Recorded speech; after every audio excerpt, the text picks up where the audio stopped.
There will be 40 freshmen in the Arkansas House of Representatives in January when the 90th General Assembly convenes. This week, the new class of lawmakers spent their days learning a few tricks of the trade, such as how to navigate the committee process and the proper procedures on the House floor.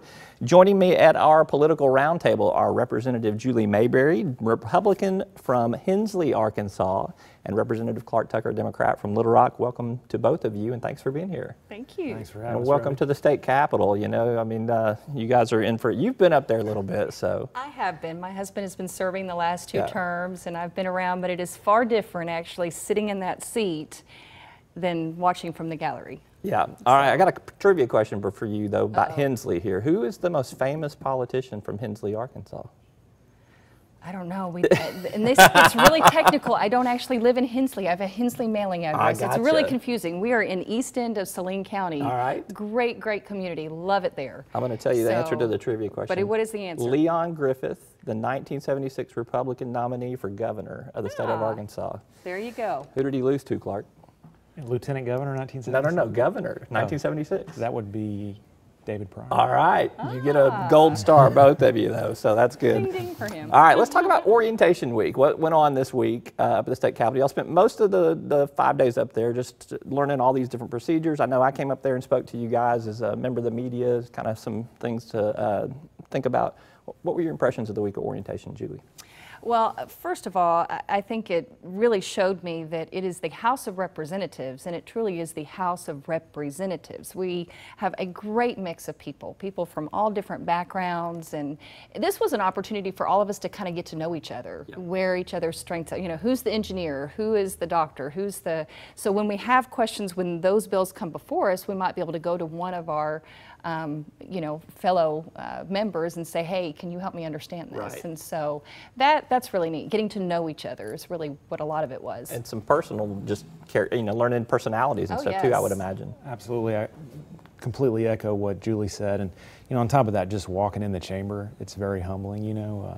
I think if you're not humbled and impressed when you walk in there, knowing everything that's happened over the course of the state's history, then you probably shouldn't be there. And so part of it's just getting comfortable around the grounds and figuring out where you're going to go and where the bathrooms are and everything like that. But do you remember when Jana De La Rosa got up and what she said? I was really touched by that. Also, Jana's from Northwest Arkansas, and when she got up to the well in our pretend session, she said it's very humbling being, here and realizing that very few people actually get to stand there, and we are going to have the opportunity to do that, and it was a neat moment. Yeah. Absolutely. A newly renovated chamber too, so everything looks really good up there as well. Let's talk about some issues of importance, some things. Obviously, there were a lot of issues brought up in y'all's campaigns. You were unopposed, so you didn't have to stump as hard as Clarke did. I'm in Clarke's district, so I got to see the battleground central on that one. What do you think will be some of the dominating issues, though, in this legislative session? I think always at the top of the agenda for a state government is education, and then figuring out ways to grow the state economy and create jobs. In particular for this session, the other two issues I think will probably be at the top of the agenda are the private option, and then also dealing with the prison overcrowding situation we have in Arkansas. And then of course I know the governor has the tax cut high on his agenda, so I kind of think those will be the biggest issues for the session. Yeah, Julie, anything to add to those, or do you see those as being the No, dominant I think ones? those are very dominant. One other thing that I would like to add is that something that will be talked about next week is the CFCO. We have 2,800 children with disabilities who are on a waiting list for waiver services. The last time that was at zero, the waiting list, was when Mike Huckabee was governor. We've had people on that list for 6 to 8 years, and something needs to be done. And there's going to be, if we don't do something about it, I know that there are some parents who will, and they'll take it to court. And I would much rather we decide what that plan is than wait until the court tells us you have to do something. So you guys go up there in early January. It is hard to get some of these big item agenda bills moving in the legislature. The budget has to be set a little bit first, or some negotiations as far as that goes. What do you see happening in the first couple of weeks, though? Do you see, besides this issue, I would think that some of the stuff around Amendment 3 that passed would be something y'all might deal with pretty quickly. What do you guys see on the early agenda for the session?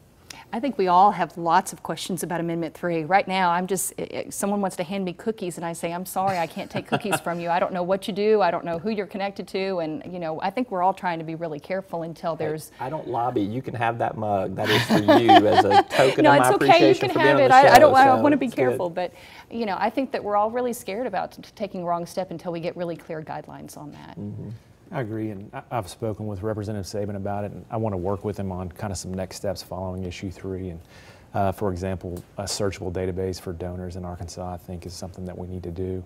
And so I think we're going to see some legislation like that pretty early, but at the same time, I'll be new myself, so I'm curious about what's going to happen the first 2 weeks. Is there a sense, though, if you kind of want to sit back and let some of the upperclassmen, for lack of a better word, kind of take the charge? I mean, or do you think you guys might come right out of the chute with something? Well, I do know that the governor is ready to hit it right away and wants to start working on some tax reform. I mean, he campaigned on that. He promised a middle tax, income tax cut there for the middle class, and I think that will get rolling pretty quickly.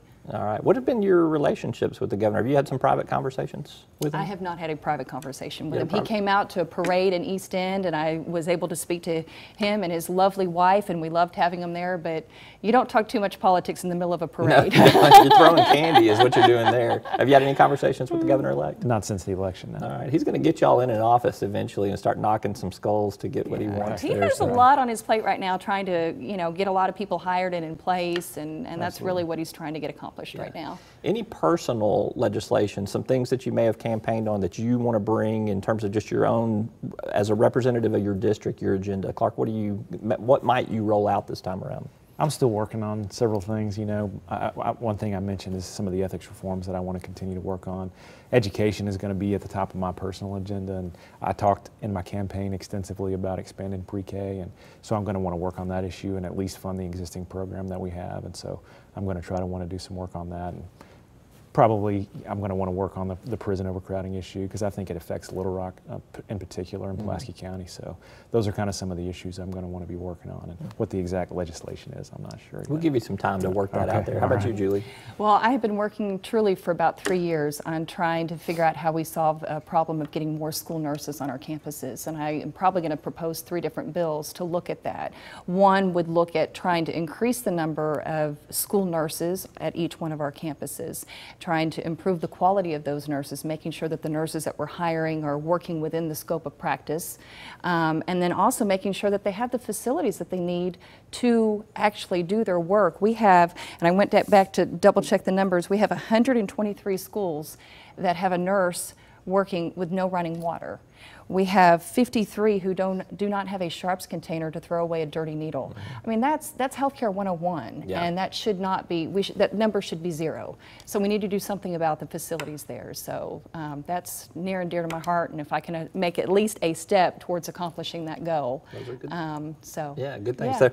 So I spoke with Speaker-elect at this point in time, Jeremy Gillum, about a week ago, and he told me he and Senator Dismang have a goal of 85-day session. Would that be all right with y'all? Expectations for how long this session may roll? Sure. The sooner we can get it done, the sooner we can get back to our work. You prepared to stay 120, 150 days if you want to? Luckily for us, we don't have to travel far, so it doesn't affect us quite as much. We can go home and be with our families in the evening, and I intend to do that, but the sooner we can get it done, the better. I get very frustrated when Andy has come home and told me how much time there is wasted. You know, sit and wait, do something real quick and then sit and wait. And I'm not a sit and waiter. That's going to drive me crazy. Let's get this done right now. Well, I tell you what, when y'all do see how slow it can be at times, it will you will scratch your head at times. For the reporters on this side of the equation, we're sitting there and it's just, you know, I actually file stories while I'm sitting and waiting. So it's I make the best use of my time. So you mentioned Speaker-elect Gillum, and I just wanted to say another impression from this week is I think we were all very impressed with the leadership, and he put together a great program, and he did a great job all week. I think he's got your votes. Yes. Okay. Actually, a highlight of it to me was yesterday, Sue Scott and George McGill getting up and speaking about their perspective of being a freshman last term. And it was very moving. They both got standing ovations, and they really shared a heartfelt story. So I did not get a standing ovation for I'm my sorry, media you did a tips there. great That's all right job, there. I though. appreciate It happened after you walked out. It happened after I walked out. He's gone. We'll stand up and leave. So. Good tips, and we all needed them. All right. Representative-elect Julie Mayberry, Representative-elect Clarke Tucker, thank you both, and I appreciate you being here, and I look forward to working with y'all. Thank you. Yes, sir. Thank you, Rob. All right. A look ahead at the coming week after this word from our sponsors. I'm Roby Brock, and this is Talk Business and Politics.